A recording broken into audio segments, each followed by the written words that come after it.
isang magandang patalastas na pamilya, ama, ina, at saka yung anak na lalaki. Yung anak na lalaki, pumasok siya sa CR. Yung batang lalaki, pumasok sa CR. Narinig ng tatay niya na nagbabasa siya ng Tala'al Badru Alayna.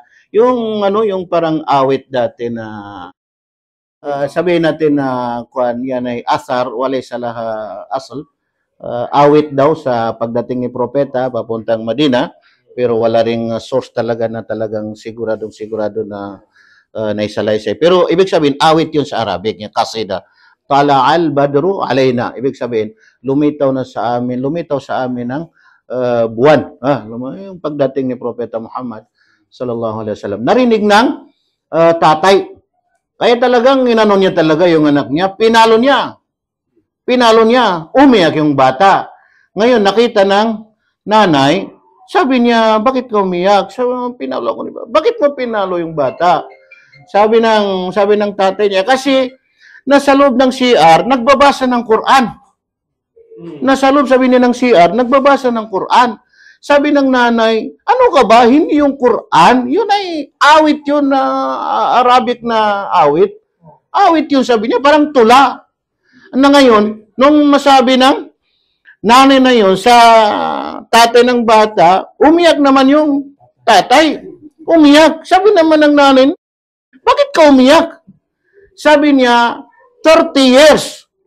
30 aman. Akra'u hadhihi fi as-salah. Sabi niya, 30 years, sa loob ng 30 years, ito yung binabasa ko, sabi niya, sa pagsasala ko. Allahu Akbar. Ito yung binabasa ko, sabi niya, pagsasala ko. Ibig sabihin, sa loob ng 30 years, nagbabasa siya ng awit, hindi yung sura yung binabasa niya.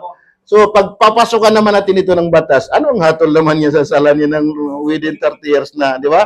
So, yan talagang kaganda sa Islam kasi maraming mga bagay na ginagawa natin. Akala natin yun na yung tama. Lalo na dito sa pagsasala natin.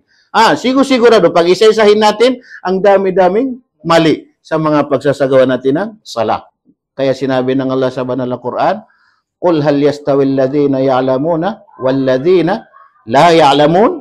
Sabihin mo, Muhammad, magkapareho ba, magkapantay ba, magkatulad ba yung mga taong may alam, yung mga taong nag-aral, at saka yung mga taong walang alam, hindi nag-aral. So, anong sagot niya? Hindi. Hindi magkapareho, di ba?